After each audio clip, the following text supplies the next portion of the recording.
It's a new week, and let's kick it off with some soccer, football, and basketball bets.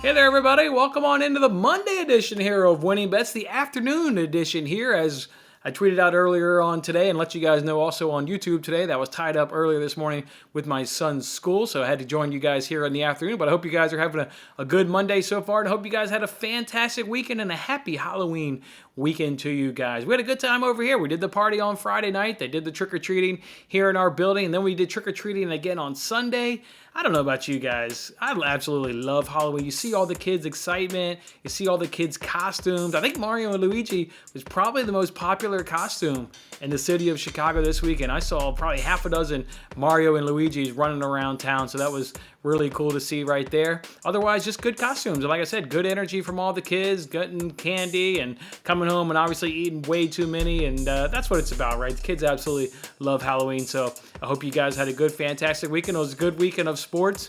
And you guys, boy, was the NFL super tough yesterday. You guys, the 8 underdogs won on NFL weekend. There's still even one game to go.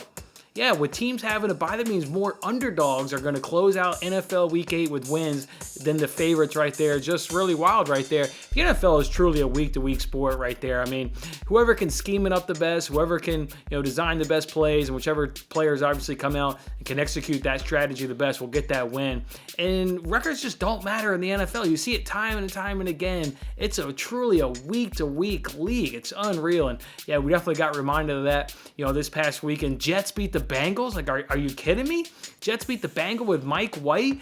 How easily the Bengals manhandled the Ravens previously on the road, and then they get beat by the Jets. Although, to be fair, those refs did them no favor. Late in that game, around that 2-minute warning, Jets get the ball, and they call the Bengals tackler there with that helmet-to-helmet hit. I mean, how much bullshit is that? I mean, is that not every tackle in the NFL? Does every tackle in the NFL not have some sort of helmet-to-helmet hit, it seems like, and guys lowering their head to drop a boom? I mean, just calling that in the fourth quarter, late in the game, when probably that tackle happened 40 other times in that game, that was brutal to stomach right there if you're a Bengals backer. And then obviously the Bengals, went ahead and lose that game. Saints went ahead and beat the Buccaneers with Trevor Siemian as their quarterback. I guess he's an upgrade up over Jameis Winston. I don't know, but man, just unreal. I know the Saints run a really system-based offense, so maybe it is kind of a plug-and-play quarterback, but still, nobody would have expected them to beat the Buccaneers going into that game. And then especially when you lose Jameis Winston earlier in that game, nobody would have expected the Saints to go ahead and do that. So that was a good, unpredictable win right there for the Saints. Cowboys beat the Vikings on Sunday Night Football, doing it with Cooper Rush. Yeah, Dak Prescott going through the pregame motions, unable to suit up, so they turn the ball to Cooper Rush, and he delivers a victory. Well, the Vikings are an absolute mess. You don't win that game at home, Sunday Night Football, going up against a team with a backup quarterback. Mike Zimmer. I don't know when that Vikings bye is coming up, but boy, he's on that hot seat. Oh, man, that's a brutal loss right there. A win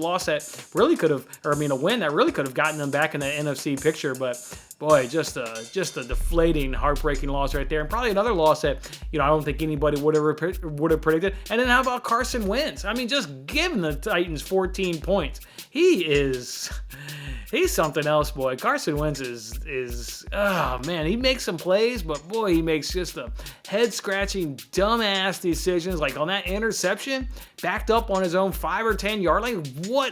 Literally, what are you doing? You're supposed to be a veteran quarterback in this league. You didn't go to the Super Bowl because he got injured that year, but still, he's been in a Super Bowl. His team has been in a Super Bowl. He's been around. He cannot make that fatal mistake of throwing that ball up right there, just throwing it up like a hope and a prayer as you're getting hit, as you're getting driven back down to the ground.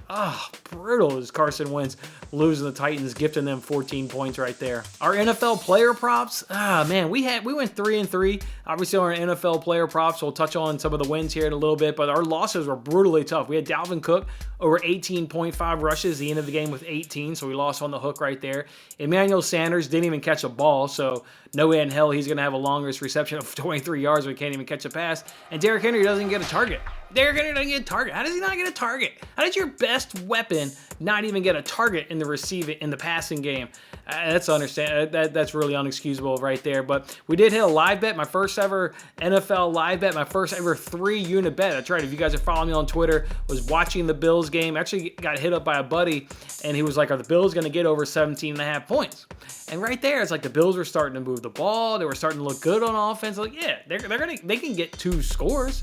You know, at that point they had 10 points, so to think that they could get 2 more scores was very, very doable. So I made a 3-unit bet, tweeted that sucker out, and got that to cash as the Bills easily then got up over 17.5 points. As again, their offense was finding their way. So, that was obviously an outstanding hit right there. Otherwise, the NFL, was relatively brutal, and we'll cover that here in the recap here. But a good weekend in soccer though. NFL player props were, so-so to us. NFL sides, we got handed to us again when 8 underdogs win outright. Yeah, it's going to be a rough week, I think, for most people in the NFL. But Premier League was good to us. We won money again in the Premier League. We had that Arsenal Leicester under 2.5. We got a 60, 65, 70-minute sweat, whatever that was. That was unreal right there. West Ham on that draw no bet. They won comfortably 4-1. Villa picking up a red card certainly helped their case right there. But either way, I thought they were going to beat Villa. Chelsea win 0. That was a good one right there. My favorite prop of the entire weekend was Ronaldo to get 1+ offsides, and that cash right there as he had a goal disallowed due to being offsides. And then Atalanta Lazio, both teams are scoring over 2.5. So another good profitable weekend to us in soccer. We've only had one non-profitable weekend in soccer. So it's good to maybe, while we didn't make money in NFL, we at least kept the good mojo there in soccer. And we look to carry that on in the midweek Champions League, obviously starting tomorrow. Let's go ahead and throw up those week stats, and then let's also give an update on our blind betting of those NHL and NBA dogs. We were down on last week, 59.95. Obviously, we have a lot of wins and a lot of losses just because we're blind betting these dogs. Normally, we wouldn't have that much volume, but when you're betting, blindly betting these NHL and NBA dogs, that explains the volume of bets. We were down a little under 12 units. A lot of that had to do with the NHL dogs, and again, we'll get to that. Some of the good wins we had last week, CJ McCollum cashed multiple bets for us, so now 5-1 on the season, cashing CJ McCollum tickets. Gesicki cashed yesterday. That was one of our player prop wins. We're now 5-0 betting Gesicki, and we've gotten 5 straight wins with him. We went back to the well on Dan Arnold. May have gotten burned a couple weeks ago. We went right back to him, though. He was the most targeted player on that Jacksonville Jaguars team. So, yeah, got another cash with Arnold. So now we're 3-1 on him. Origi and Minamino, midweek there in the EFL Cup. Both of them found the back of the net. That was good. Mentioned that Chelsea win 0 result there over this weekend, up over against Newcastle. So that was good right there. And then the Arsenal Leicester, boy, that was a hell of a sweat. 2 goals after 20 or 25 minutes. I thought for sure that bet. And I kept looking at my phone. It's like, okay, still 2-0. And didn't really sweat it till about minute 80. Then I was like, all right, now I'm starting to sweat. Like, you've gotten me to this 80th minute. Like, don't screw me now. Let's go ahead and finish this thing and cash a good plus money bet there of under 2.5. And that's exactly what happened. Some of our bad losses of the weekend, NHL dogs, again, cost us 7 units, basically, those NHL dogs. That was really, really tough right there. Charlie Morton, you guys remember him? We had over 14.5 outs. Oh, broke his leg. He was cruising. We deserve to get a cash right there. Again, we went 0-6 on our NFL side. Lost my favorite money line parlay on the weekend because the Chargers couldn't beat the Patriots. Lost my 2 favorite against the spreads.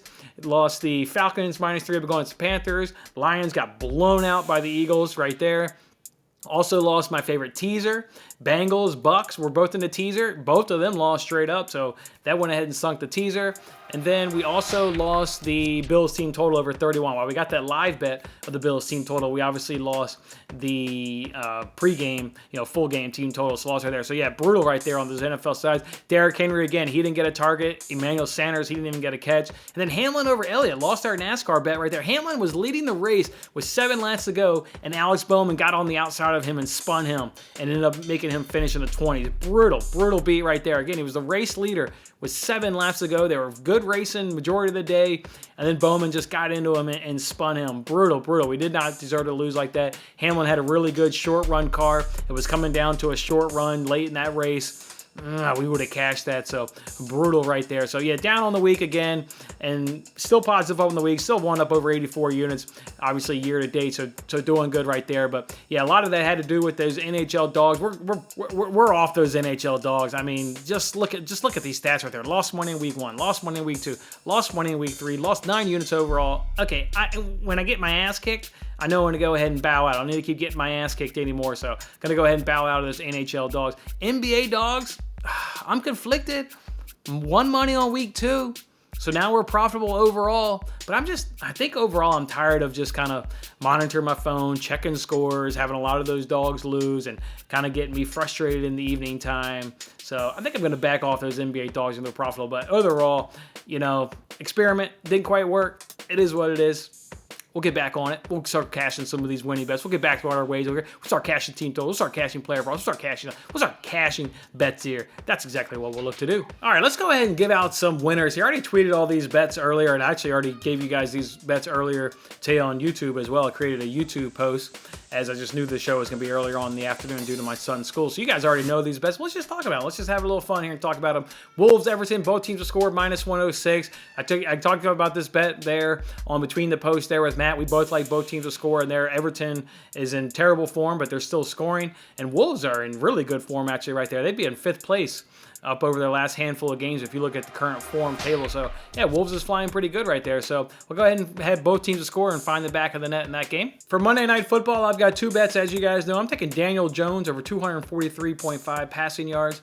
Got that over at DraftKings. Look, in the games where he's played the entire game, it's cashed in 4 of the 6 games. One of those 2 misses. He had 242 yards. The Chiefs allowed 254 passing yards per game, which ranks 23rd in the league. The Chiefs allowed 12.5 yards per catch, which ranks 29th in the league. And the spread is Chiefs minus 10.5. So that's enough right there to let you know that if the game goes according to plan, according to the bookmakers, Chiefs are out to the lead. We always know that means the Giants are then throwing the ball and catching up. So like Daniel Jones, get up over 243.5 passing yards. And the other one I like is Patrick Mahomes over 2.5 passing touchdowns at plus 105 up over a PointsBet. The Giants allow 2.3 passing touchdowns per game, which ranks 28th in the league. The Giants allow 0.7 rushing touchdowns in the league, which ranks tied for 6th. Well, obviously teams are throwing on them more than they're running on them. We know from earlier that there was a high hit rate with Patrick Mahomes up over 2.5 touchdowns, so we just know that from earlier. And this one here will serve as my dog of the day, so let's go Mahomes. And those will be, so we're back in the quarterbacks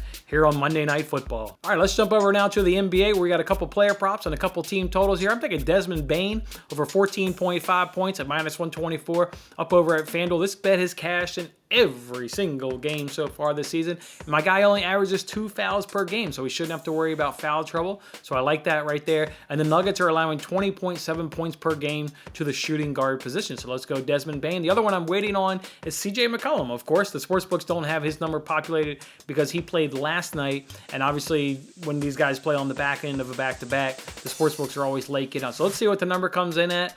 And then we may pull the trigger there on CJ McCollum. And then for a couple NBA team totals for you guys, I'm taking the Orlando Magic under 103.5 points at minus 107 up over at BetRivers. They average 102 points on the road, while the Wolves allow 99 points at home. And the other one I'm going to take is Oklahoma City Thunder under 100.5 points at minus 112 over at BetRivers. They average 86 points on the road, and the Clippers allow 99 points at home. So like the Thunder to stay up under 100 points in that game. So that's how we'll do it right there. We'll start off with some afternoon soccer, roll that on into some Monday Night Football, some NBA stuff. Should be a good night of sports while we sit back and make some money along the way.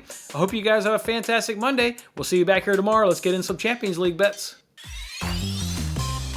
Thanks for watching till the end. I'm Jason Mattis. Any love you can show by giving me a like, a subscription, or a comment, or even just share this video is very much appreciated. And don't forget to turn on your notifications to increase your chances of locking in the same odds as I talked about today. And check out my other great videos in these corners.